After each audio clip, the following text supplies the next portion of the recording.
बिस्मिल्लाहिर्रहमानिर्रहीम, अस्सलाम वालेकुम। खेलों की खबरों पर तबसरा और तज्जियों सजे स्कोर के एक और प्रोग्राम के साथ सैयद याहिया हुसैनी आपकी खिदमत में हाजिर है।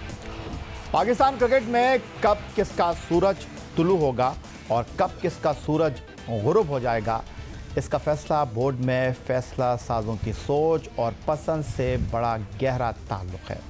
कौमी टीम के तजुर्बेकार और सेंट्रल कॉन्ट्रैक्ट का हिस्सा अहम और तजुर्बेकार खिलाड़ी ईशान मसूद, असद शफीक, मोहम्मद अब्बास, यासिर शाह और हारिस सुहेल इस वक्त सिर्फ टीम से ही बाहर नहीं बल्कि मुकम्मल नज़रअंदाज है। अगर ऐसा कहा जाए तो शायद ये कहना गलत ना होगा। पाकिस्तान क्रिकेट बोर्ड के हाई परफॉर्मेंस सेंटर में सेंट्रल कॉन्ट्रैक्ट का हिस्सा ना रहने वाले सुहेब मकसूद और आज़म खान को तो मदऊ किया गया, अलबत्ता जिनकी खामियों पर काम करना है अभी उनके लिए सिर्फ मंसूबे ही बन रहे हैं। दौरे न्यूजीलैंड के बाद टेस्ट टीम से बाहर किए जाने वाले बाएं हाथ के ओपनर शान मसूद, जिन्हें हाई परफॉर्मेंस सेंटर में अभी बुलाने की मंसूबाबंदी ही की जा रही है, वो जनूबी अफ्रीका में गैरी कर्स्टन से चंद दिन की तरबियत लेकर वापस पाकिस्तान आ चुके हैं। 53 साल गैरी कर्स्टन, जिन्होंने जनूबी अफ्रीका के लिए 101 टेस्ट और 185 वनडे इंटरनेशनल खेले और 2011 वर्ल्ड कप में फातेह भारतीय टीम के कोच रहे, उन्होंने शान मसूद को मुख्तसर वक्त में तरबियत फराहम की। 25 टेस्ट मैचों में 29.31 की औसत से 1378 रन स्कोर करने वाले शान मसूद ने मुसलसल 3 टेस्ट इनिंग्स में सेंचुरी बनाने के साथ अगस्त 2020 में ओल्ड ट्रैफर्ड मैनचेस्टर में इंग्लैंड के खिलाफ 319 गेंदों पर 18 चौकों और 2 छक्कों के साथ 156 रन की इनिंग्स खेली थी।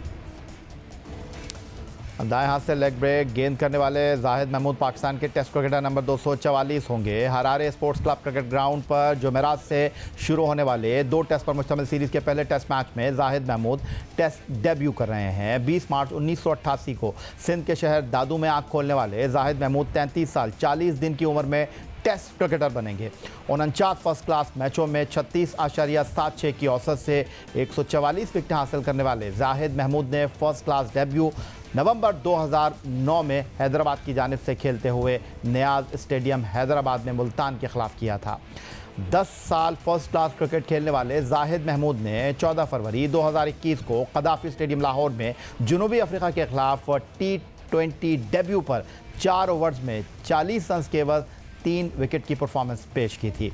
पाकिस्तान सुपर लीग में जाहिद महमूद कोयटा ग्लैडिएटर की नुमाइंदगी करते हैं। 137 फर्स्ट क्लास मैचों में 27,607 गेंदों पर 24.29 की औसत से 598 विकेट हासिल करने वाले दाएं हाथ के तेज़ बॉलर ताबिश खान जनूबी अफ्रीका के खिलाफ होम सीरीज़ के बाद हरारे का पहला टेस्ट मैच भी ड्रेसिंग रूम से बैठ कर ही देखेंगे। जिम्बाब्वे के खिलाफ T20 सीरीज़ में बमुश्किल जीत हासिल करने वाली पाकिस्तान टीम की मैनेजमेंट पहले टेस्ट मैच में 36 साल के ताबिश खान को फ़िलहाल डेब्यू कराने के हक़ में दिखाई नहीं दे रही और तजुर्बेकार फास्ट बॉलर के साथ टेस्ट खेलने का इरादा रखती है। इसका सीधा मतलब ये हुआ कि लगभग 19 साल से पाकिस्तान फर्स्ट क्लास क्रिकेट खेलने वाले ताबिश खान को हरारे के दूसरे टेस्ट मैच का इंतज़ार करना होगा। अब बात करेंगे पाकिस्तान ख़वातीन क्रिकेट टीम की। पाकिस्तान क्रिकेट बोर्ड ने 26 ख़वातीन क्रिकेटर्स के लिए कैंप का इनेकाद कराची में किया है। वमेन क्रिकेटर्स 17 अप्रैल को कराची पहुंची, जहां 7 रोज़ा करंटीना के बाद ख़वातीन क्रिकेटर्स ने 24 अप्रैल से DHA sports club Moin Khan cricket academy में बाकायदा ट्रेनिंग का आगाज़ किया। कैंप की निगरानी ख़वातीन क्रिकेट टीम के हेड कोच डेविड हैम कर रहे हैं। कैंप में खिलाड़ियों की स्किल्स और फिटनेस में बेहतरी के लिए काम किया जा रहा है। कैंप में शरीक खिलाड़ियों ने फिटनेस टेस्ट पास कर लिया है और अब वो सिनेरियो बेस्ड मैच खेलने में मसरूफ़ हैं, जिसमें खिलाड़ियों को मुख्तलिफ हदफ देकर उनकी फ़िटनेस का जायज़ा लिया गया है। ख़वातीन क्रिकेट टीम की चीफ सेलेक्टर उरोज मुमताज़ का कहना है कि इस लगाए गए कैंप का मकसद बेंच स्ट्रेंथ को मजबूत बनाना है।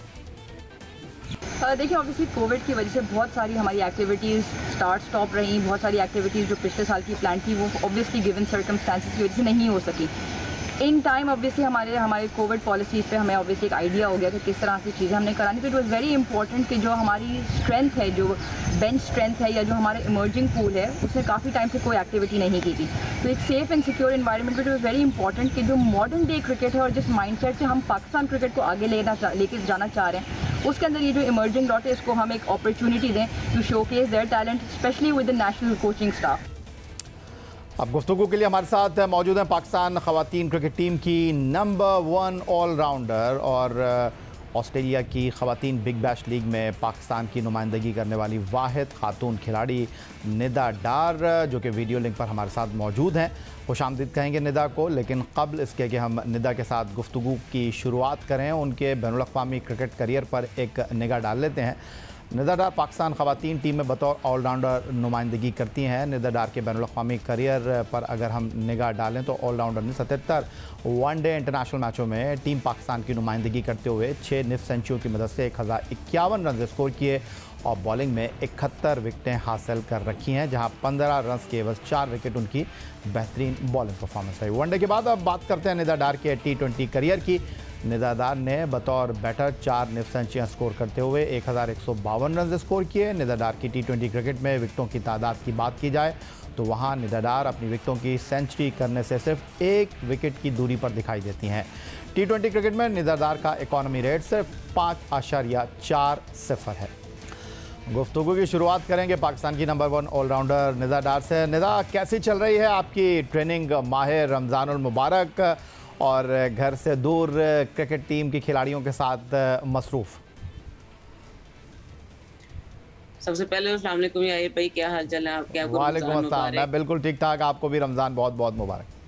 Thank you so much. तो ट्रेनिंग हमारी ज़बरदस्त किस्म की चल रही है, हार्ड है, काफ़ी गर्म मौसम है कराची का और उसमें काफ़ी हार्ड ट्रेनिंग चल रही है, लेकिन लड़कियां भरपूर तरीके से इसमें शामिल हैं और अच्छे तरीके से अपनी फिटनेस पर भी ध्यान दे रही हैं और अपनी स्किल्स पे भी ध्यान दे रही हैं। और इस कैंप का बेसिकली मकसद ये है कि आने वाली जितनी भी इंटरनेशनल सीरीज़ हैं उसमें हम अपने आप को पहले से अपने आप को तैयार रखें। और इससे पहले इमर्जिंग कैंप लगा है अंडर 19 का और काफ़ी अच्छे रिजल्ट्स उसमें भी थे लड़कियों के, काफ़ी टैलेंट नज़र आया और हमें भी मौका मिला कि हम यहाँ पे आके अपनी स्किल्स डेवलप करें और अपने फिटनेस पर ज़्यादा काम करें।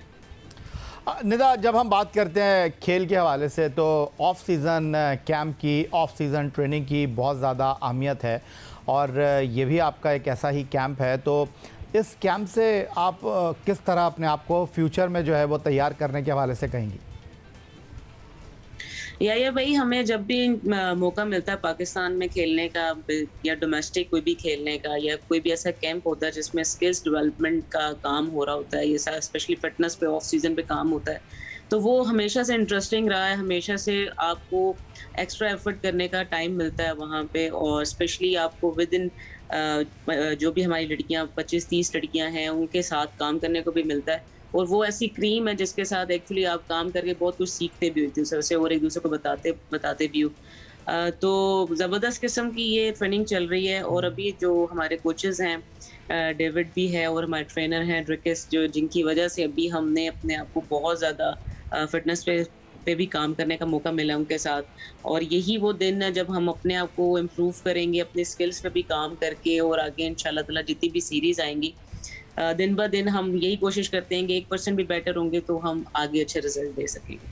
बिल्कुल दुरुस्त कहा निदा आपने। लेकिन निदा, इस टीम की नंबर 1 ऑलराउंडर की हैसियत से बैटिंग और बॉलिंग के बोझ की अगर हम बात करते हैं तो आपने अपने कंधों पर उठाया हुआ है, तो कहीं नहीं लगता आपको कि टीम का जो प्रेशर है वो आपके ऊपर ज़्यादा है? बीइंग अ सीनियर प्लेयर आप पे रिस्पॉन्सिबिलिटीज तो होती हैं, ऑब्वियसली आपके ऊपर आप डिपेंड करती है पूरी टीम, आप टीम के बैकबोन भी होते हो, लेकिन टीम एक प्लेयर पे बिल्कुल भी डिपेंड नहीं करती।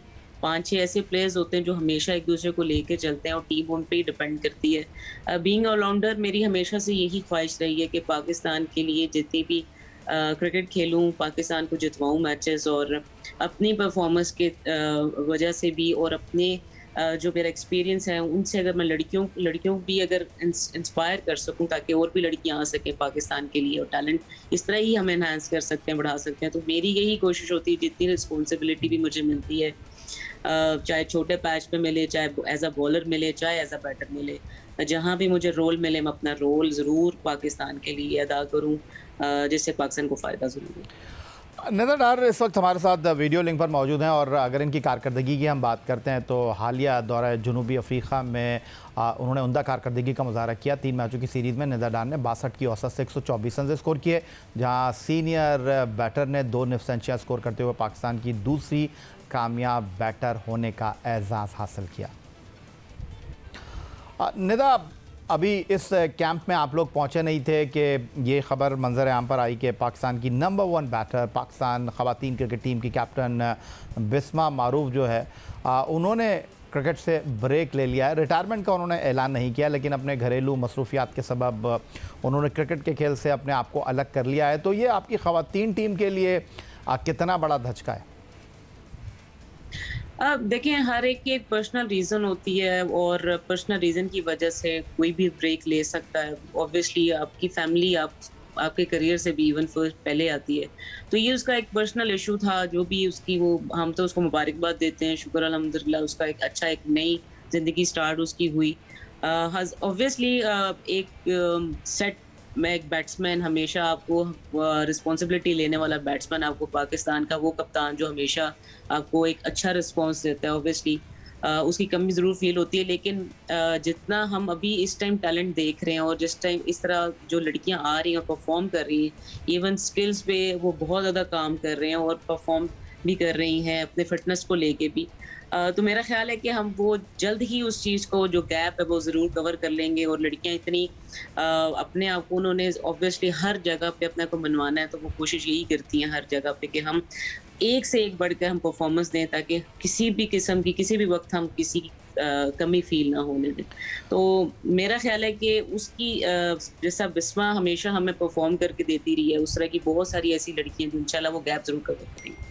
अच्छा Nida, ICC world cup qualifier की आप लोग तैयारी कर रहे हैं, अभी अनाउंसमेंट बाकी है, लेकिन न्यूजीलैंड के वर्ल्ड कप में जगह हासिल करने के लिए आपको क्वालिफायर के मरहले से गुजरना होगा। लेकिन उससे पहले आप लोगों को ये ख़बर मिली कि जब कॉमनवेल्थ गेम इंग्लैंड के शहर बर्मिंघम में मुनक़्क़िद होंगे तो वहाँ पाकिस्तान की ख़वातीन क्रिकेट टीम को बराह रास्त एंट्री मिली है। तो ये ख़बर आप ख़वातीन क्रिकेट टीम के खिलाड़ियों के लिए कितनी अच्छी है कि पहली बार कॉमनवेल्थ गेम में ख़वातीन की क्रिकेट को शामिल किया गया और पाकिस्तान बराह रास्त खेलने का अहल होगा? जी, ऑब्वियसली वेरी फर्स्ट टाइम जब हमने एशियन गेम्स खेली थी, तब भी हमारे लिए बहुत खुशी वाली एक एजाज़ था कि हमने वहाँ पे जाके पार्टिसिपेट करना। और ऑब्वियसली हम वो जीत के भी आए थे, हम लोग 2 दफ़ा चैम्पियंस हैं उसके। तो इसी तरह हम हमेशा यही सोचते थे कि हम हर जगह पे जाके, हर प्लेटफॉर्म पे जाके परफॉर्म करें और हर जगह जाके पार्टिसिपेट करें। और ये हमारे लिए खुशी का एक और खुशी का एजाज़ भी था कि हम कॉमनवेल्थ गेम्स में भी अब जाएंगे और सारी लड़कियों को वहाँ पे, सारी टीम्स को खेलते हुए देखेंगे। और ऑब्वियसली वहाँ पे खेलेंगे भी, अगेंस्ट गुड प्लेयर्स भी हम खेलेंगे और बहुत सारे और ग्लोबल ऐसी एथलीट्स को हम देखेंगे जिनको एक्चुअली हम टीवी पे हमेशा देखते रहें और ख्वाहिश करते रहें कि उनसे मिलेंगे, तो शायद हमें इस दफ़ा वो मौका मिलेगा। तो ऑब्वियसली कॉमनवेल्थ गेम्स में जाके पार्टिसिपेट करना, वहाँ पे खेलना अगेंस्ट गुड गेम्स, तो ज़बरदस्त किस्म की इनिशिएटिव है कॉमनवेल्थ गेम्स की तरफ से। और ऑब्वियसली हमारे पर भी एक रिस्पॉन्सिबिलिटी है कि हम उस पर अच्छा रिस्पॉन्स दें। बहुत शुक्रिया आपका। निदा डार हमारे साथ वीडियो लिंक पर कराची से मौजूद थी और कैंप लगा हुआ है ख़वातीन क्रिकेट टीम का कराची में, और निदा डार ने हमारे प्रोग्राम के लिए वक्त निकाला और ख़वातीन क्रिकेट टीम की तैयारियों पर और अपनी कारकर्दगी के हवाले से गुफ्तगू की। अब हमारे साथ मौजूद हैं कराची सिटी क्रिकेट एसोसिएशन के साबिक सरबरा और पाकिस्तान क्रिकेट बोर्ड के गवर्निंग बोर्ड के साबिक रुकन प्रोफेसर एजाज़ फारूकी साहब। खुशामदीद कहेंगे आपको एक बार फिर कराची में क्लब क्रिकेट के हवाले से। प्रोफेसर एजाज़ फारूकी साहब, आप सब पर बाजी ले गए हैं और गुज़िश्ता साल भी जब क्लब क्रिकेट की सरगर्मियाँ मुअत्तल थीं, आपने पाकिस्तान क्रिकेट बोर्ड की खुसूसी इजाज़त के साथ पहला ऑल कराची प्रोफेसर एजाज़ फारूकी क्रिकेट टूर्नामेंट का इनेकाद कराया और आपने इस साल भी अपनी इस रिवायत को बरकरार रखा है और ये टूर्नामेंट एक बार फिर मुनक़्क़िद किया है। पिछली मरतबा आपने ऑल कराची प्रोफेसर एजाज़ फारूकी क्रिकेट टूर्नामेंट में लगभग 80 के करीब क्लब्स को मौका दिया था, इस बार आपने इसकी तादाद डबल कर दी है, इसकी कोई ख़ास वजह? नहीं, बहुत शुक्रिया आपका। बात यह है कि ये मेरा हमेशा से शौक़ रहा है कि क्रिकेट के लिए जो भी मैं कंट्रीब्यूट कर सकूं, मैं हमेशा इस बात पर खुश होता हूं और मेरी टीम इतनी तैयार रहती है कि मैं अगर इशारा करूं तो वो फ़ौरन टूर्नामेंट के स्टार्ट करने के लिए पूरी प्लानिंग बहुत जल्दी कर लेती है। बिल्कुल सही आपने कहा कि पिछली दफ़ा तकरीबन 80 टीमों का टूर्नामेंट था, इस दफ़ा हमने उसको डबल कर दिया है और उसको फैलाया है पूरे सिंध के अंदर, क्योंकि अब जो नया फॉर्मेट बन रहा है उसमें सिंध लेवल की टीमें भी बना करेंगी, तो हमने भी फिर उसी लिहाज से अपना फॉर्मेट बढ़ा दिया। और सबसे बड़ी बात यह है कि टूर्नामेंट जब भी प्लेयर्स शौक़ से खेलते हैं उस टूर्नामेंट में कि वो टूर्नामेंट पीसीबी की तरफ से उसकी इजाज़त मिली हुई हो। इस लिहाज से हम खुशकिस्मत थे कि हमने जब पीसीबी को अप्लाई किया, पिछली दफ़ा भी जब अप्लाई किया तो थोड़ी मुश्किलात आई क्योंकि उनके जो इजाज़तनामे के लिए जो शराइत थी वो काफ़ी कड़ी थी, मगर बहरहाल थोड़ा सा वक्त लगा और हमें इजाज़त मिल गई। तो हमारी भी हिम्मत बढ़ी। इस दफ़ा हमने उसको पूरा सिंध लेवल पर लेकर गए, तो आपने देखा कि पूरे सिंध लेवल पर हमें जब इजाज़त मिल गई और स्ट्रिक्ट SOPs को फॉलो करते हुए हम लोगों ने ये टूर्नामेंट स्टार्ट किया और अब काफ़ी आगे जा चुका है। जैसे रमज़ान शुरू होगा तो वो हमारा टूर्नामेंट रुक जाएगा।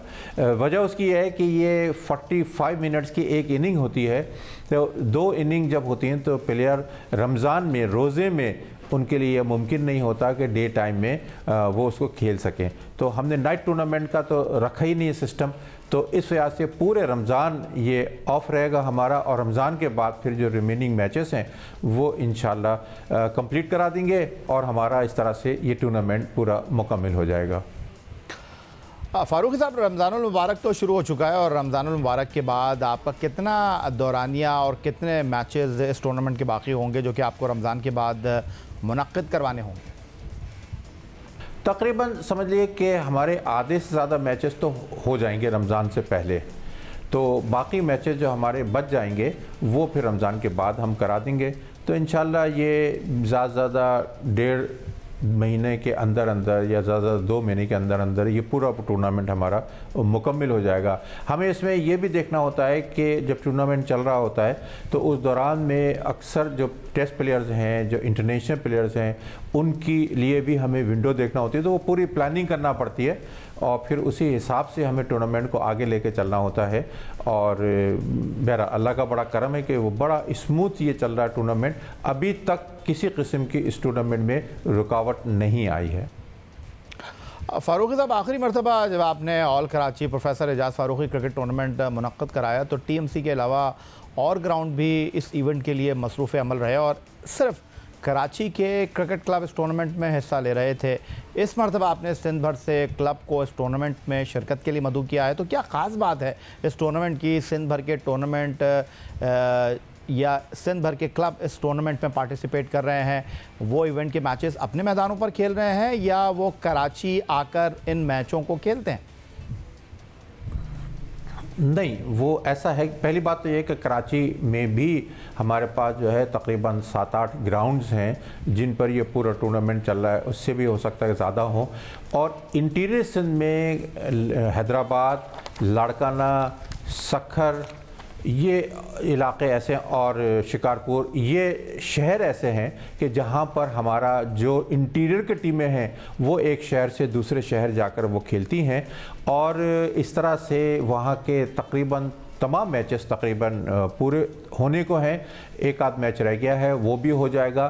तो अब अगला जो स्टेज होगी रमज़ान के बाद, उसमें वो टीमें जो वहाँ से उभर कर आएंगी वो टीमें फिर कराची में आकर खेलेंगी और फिर उनका कराची में ही फिर टूर्नामेंट रह जाएगा, क्योंकि इंटीरियर सिंध का जो पूरा टूर्नामेंट है वो जो मैचेस हैं वो मुकम्मल हो जाएंगे हमारे, और उसमें से हमने जो ग्रुप्स बनाए हैं वो ग्रुप की जो टीमें लीड करेंगी वो फिर आकर कराची में खेलेंगी। एजाज़ फ़ारूक़ी साहब, क्या मैं कह सकता हूँ कि अभी तो पाकिस्तान क्रिकेट बोर्ड ने अबूरी सेटअप मुतारिफ़ कराया है, लेकिन मुस्तक़बिल में तो इलेक्शन भी होंगे, मुस्तक़बिल में एक बार फिर एसोसिएशन और सिंध भर की सतह पर क्लब क्रिकेट मुतहर्रिक होगी, तो ये जो आप कराची और सिंध की सतह पर क्लब क्रिकेट पर काम कर रहे हैं, क्या आपने अभी से इलेक्शन की तैयारी तो नहीं शुरू कर दी? नहीं, देखिए इस वक्त जैसे आपने बताया कि कराची का टूर्नामेंट हमने पहले कराया था, तो उस वक्त कोई आगे सेटअप की नहीं था उस वक्त। इस वक्त भी कब इलेक्शन होगा, क्या होगा, हमारा इंटरेस्ट जो है वो इलेक्शन नहीं है। हमारा मेन इंटरेस्ट जो है वो ये है कि क्लब्स के जो प्लेयर्स होते हैं उनको इंगेज रखा जाए, बहुत से अगर गैप लंबा आ जाता है तो वो उस एज ग्रुप को क्रॉस कर जाते हैं और 3-4 साल के बाद फिर वो प्लेयर उभर कर आ नहीं सकता। तो उसको अगर हम इंगेज रखते हैं तो वो क्लब टूर्नामेंट खेलते खेलते उभर कर आता है, सेंचुरी बनाता है। तकरीबन तमाम अखबारात डेली हमारा कवरेज कर रहे हैं, तमाम लीडिंग अखबारात कवरेज कर रहे हैं। और फिर ये है कि जो शहर हमारे इंटीरियर के हैं वहाँ से जब बच्चा अच्छा खेलता है, कोई सेंचुरी बनाता है, कोई 5 विकेटें लेता है, तो वो उस शहर के लिए एक बहुत बड़ा एजाज़ होता है। और उसको जब यहाँ हाईलाइट किया जाता है अखबारात के ज़रिए से, तो उसमें बड़ा इंकरेजमेंट सिर्फ उस प्लेयर के लिए नहीं होता, बल्कि वो तमाम प्लेयर जो उस शहर के मुख्तलिफ क्लबों में खेल रहे होते हैं उनके लिए भी बहुत वो मॉडल प्लेयर बन जाता है। और इस टूर्नामेंट से हमें सबसे बड़ी खुशी हुई कि काफ़ी प्लेयर हमें ऐसे मिल रहे हैं जो कि उन शहरों में वो पॉपुलर हो रहे हैं और वहाँ का खेल का जो मिजाज है क्रिकेट का उसमें भी काफ़ी कामयाबी हो रही है। और आप देखिएगा इंशाल्लाह इस टूर्नामेंट की बुनियाद पर कई प्लेयर ऐसे हैं जो उभर कर आएंगे और मुस्तकबिल के पाकिस्तानी प्लेयर बनेंगे। कराची सिटी क्रिकेट एसोसिएशन के साबिक़ सरबराह प्रोफेसर एजाज़ फ़ारूक़ी साहब हमारे साथ मौजूद हैं। फ़ारूक़ी साहब, आप अकेले तने तना पाकिस्तान क्लब क्रिकेट का बोझ तो नहीं उठा सकते। जो गुज़िश्ता साल से आप ऑल कराची प्रोफेसर एजाज़ फ़ारूक़ी क्रिकेट टूर्नामेंट करा रहे हैं और अब आप इसे सिंध भर तक लेकर चले गए हैं, तो क्या आप नहीं समझते कि जो खला पैदा हो गया है 2 साल से PCB की जानिब से क्लब क्रिकेट ना होने की वजह से, इससे क्लब क्रिकेट को कितना बड़ा नुकसान हुआ है और खिलाड़ियों का भी बड़ा नुकसान नहीं हुआ? देखिए, हमारा काम था कि किसी चीज़ को स्टार्ट कर देना और चिराग दिखाना। अब बहुत से लोग हमसे रब्ता कर रहे हैं और वो डिटेल हमसे लेते हैं कि भाई आप ये टूर्नामेंट कैसे करा रहे हैं। तो हम जब उनको बताते हैं तो उनमें भी एक शौक़ पैदा होता है। और मुझे उम्मीद है कि इस टूर्नामेंट की बुनियाद पर हो सकता है कि आगे भी काफ़ी लोग इनकरेज हों और वो भी आगे मैदान में आएँ। और हमारी टीम बिल्कुल तैयार है कि अगर कोई चाहता है टूर्नामेंट कराना तो हम बिल्कुल वेलकम करेंगे। और कोई भी दूसरा स्पॉन्सर आए वो पूरा टूर्नामेंट कराना चाहे तो हमारी टीम उसके लिए बिल्कुल तैयारी किए हुए है। और इस तरह से गहमा गहमी चलती रहेगी। पाकिस्तान क्रिकेट बोर्ड अपना चलता रहेगा, हम अपने चलते रहेंगे। कहीं हमारा पाकिस्तान क्रिकेट बोर्ड का ये नहीं है कि कोई क्लैश वाली बात है। हम उनको सपोर्ट कर रहे हैं, हमें पाकिस्तान क्रिकेट बोर्ड वाले सपोर्ट कर रहे हैं हमें इजाज़त देकर। ये बहुत बड़ी सपोर्ट होती है हमारे लिए, जिसके लिए पिछली दफ़ा भी हम थैंकफुल थे और इस दफ़ा जो हमें इजाज़त दी है इसके लिए भी हम लोग थैंकफुल हैं। और इंशाल्लाह ये सिलसिला चलता रहेगा। तो इनकरेजमेंट होता है प्लेयरों को और इसी तरह से गाड़ी आगे चलती है और इंशाल्लाह आप देखिएगा इसके अच्छे रिजल्ट्स निकलेंगे। एजाज़ फ़ारूक़ साहब, कराची क्लब क्रिकेट के हवाले से आपको मैं कह सकता हूं कि आपकी बड़ी गहरी निगाह है, आप सारी चीज़ों को बड़े करीब से देखते हैं। तो ये जो 2 साल में क्लब क्रिकेट के साथ हुआ है, इससे क्या नुकसान हुआ है क्लब क्रिकेट को, खिलाड़ियों को, ज़रा खुलासा करना चाहेंगे इस बारे में? देखिए, मैं चाहूँगा कि जल्द से जल्द क्लब के रजिस्ट्रेशन और ये सारा प्रोसेस PCB को चाहिए कि इसको जल्द मुकम्मल करके और रूटीन में जो टूर्नामेंट्स हैं वो उसको स्टार्ट ले लें। वजह उसकी यह है कि ये एक लंबा जो गैप होता है इसके नुकसानात होते हैं। और जो इंटरिम सेटअप इन्होंने बनाया है, मैं उनसे भी यही रिक्वेस्ट करूंगा कि वो जल्द से जल्द उस सेटअप को आगे लेकर चलें और जो गैप है उस गैप को फिल करें और खिलाड़ियों को मौका दें हर स्टेज पर। चाहे वो एज ग्रुप के हिसाब से टूर्नामेंट हो तो वो सारे बच्चे जो अभी रुके हुए हैं उनको गैप नहीं आना चाहिए, क्योंकि गैप बड़ा ख़तरनाक होता है। तो वो गैप नहीं आना चाहिए और उसको अगर PCB लेवल पर जब वो स्टार्ट करेंगे, आगे लेकर चलेंगे, हमारी पूरी सपोर्ट उनको रहेगी। देखिए, ये सीटें जो है ना वो सेकेंडरी इंपॉर्टेंस की होती हैं। असल बात ये होती है कि एक हमारा जज्बा होना चाहिए कि हम क्रिकेट के फ़रोग़ के लिए चाहते हैं लोग आगे बढ़ें। पाकिस्तान क्रिकेट बोर्ड जो भी हमसे सपोर्ट चाहता है वो चूँकि उन्होंने हमें सपोर्ट किया है इजाज़त देकर, तो हम भी ये चाहेंगे कि किसी भी किस्म की हमें इस दौरान में जब तक इलेक्शन नहीं होते, इंटरिम सेटअप वाले भी अगर हमें चाहेंगे हमारी सपोर्ट, तो बिल्कुल रीज़नेबल इनको सपोर्ट मिलेगी हमारी तरफ से। इसमें किसी किस्म की कोई कमी नहीं रहेगी। आपका बड़ा वसी तजुर्बा है क्लब क्रिकेट, रीजन क्रिकेट और एसोसिएशन के हवाले से। आप कराची सिटी क्रिकेट एसोसिएशन के सरबराह रहे, आप पाकिस्तान के क्रिकेट बोर्ड के गवर्निंग बोर्ड के रुकन रहे, अहम फैसलों में आपकी मशावरत शामिल रही। ये जो पाकिस्तान क्रिकेट बोर्ड का नया सेटअप आया है, जिसको अभी आर्जी सिस्टम कह सकते हैं, यहाँ पर जो एसोसिएशन के लिए स्पॉन्सर को मुतारिफ़ कराया गया है, तो हर साल उनको कितने पैसे देने होंगे? और दूसरा ये कि क्या आपको लगता है ये सूरत हाल मुस्तकबिल में भी चल पाएगी या नहीं? मेरे इल्म में नहीं है कि कौन कौन स्पॉन्सर्स हैं, और क्रिकेट ऐसा पॉपुलर गेम है कि अगर कोई स्पॉन्सर सामने आता है तो क्रिकेट उसको कुछ देगी, उसकी इज़्ज़त में इजाफा होगा। और अगर कोई कंपनी है तो कंपनी की शोहरत में भी इजाफा हो सकता है। तो ये क्रिकेट वो खेल है जो खिलाड़ियों को ही नहीं आगे बढ़ाता, बल्कि हर वह शख्स जो इसमें हिस्सा डालेगा क्रिकेट उसको बहुत कुछ देगी, क्योंकि इतना पॉपुलर गेम है कि क्रिकेट के अंदर इतना पोटेंशियल है। इस पाकिस्तान में क्रिकेट के खेल में इतना पोटेंशियल है कि ये दूसरों को देने के काबिल है, सिर्फ कदम उठाने की देर है। लोग हिम्मत पकड़ें, आगे आएँ, कोई सा भी सेटअप हो, वो क्रिकेट उनको बहुत कुछ देगी। देखिए ना, पाकिस्तान क्रिकेट बोर्ड माशाल्लाह से एक तवाना दरख्त की तरह से खड़ा हुआ है। तो वो तवानाई जो है वो इस वजह से है कि क्रिकेट की पॉपुलैरिटी की वजह से है। कोई दूसरा खेल इतना चूँकि पॉपुलर नहीं है और पॉपुलैरिटी में बहुत ज़्यादा फ़र्क है, इस वजह से दूसरे खेल की बुनियाद पर अगर आप चाहें कि एक तवाना दरख्त की हैसियत मिले दूसरे गेम्स को, वो नहीं मिल पाती है। मगर क्रिकेट में बज़ात खुद पाकिस्तान में बड़ी तवानाई है, और इस तवानाई को कोई फ़ायदा उठाना चाहे इस तवानाई से तो बहुत फ़ायदा उठा सकता है। अब फारूकी साहब, अगर मैं आपसे जानना चाहूँ कि कराची क्रिकेट को तो नाकाबिले तलाफ़ी नुकसान हुआ है क्लब क्रिकेट के ना होने की वजह से, इस बारे में आपसे बेहतर कौन जानता है? और हालिया अरसे की अगर हम बात करते हैं तो फास्ट बॉलर शाहनवाज धानी हो गए, नोमान अली हो गए, जिन्होंने जनूबी अफ्रीका के खिलाफ टेस्ट करियर की शुरुआत की, और बहुत से खिलाड़ी पाकिस्तान क्रिकेट बोर्ड के दरवाजे पर अब भी दस्तक दे रहे हैं। तो क्या क्लब क्रिकेट बंद होने से कराची की क्रिकेट पीछे चली गई है? लेकिन दूसरी जानिब अंदरूनी सिंध से नया टैलेंट सामने आने लगा है, क्या कहेंगे आप इस बारे में? हाँ, मैं ज़रूर कहूँगा कि पाकिस्तान क्रिकेट बोर्ड को, जैसे मैंने अभी कहा कि ये जो गैप आ रहा है, इस गैप को जल्द से जल्द फिल करें, क्योंकि जो खिलाड़ी उभर कर सामने आ रहे होते हैं, जैसे आपने नाम लिए, ये बड़े अच्छे खिलाड़ी हैं।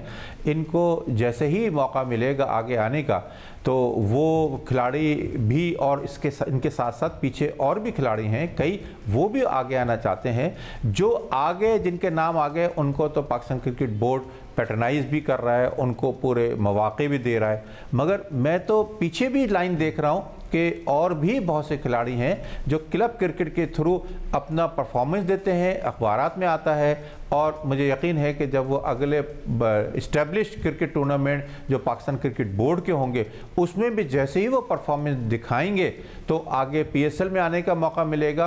और पाकिस्तान क्रिकेट बोर्ड की जो सिलेक्शन कमेटी है, उनकी भी नज़रें इन पर आएंगी, और फिर आप देखिएगा इंशाल्लाह हमें अच्छे खिलाड़ी मिलने में आसानी हो जाएगी।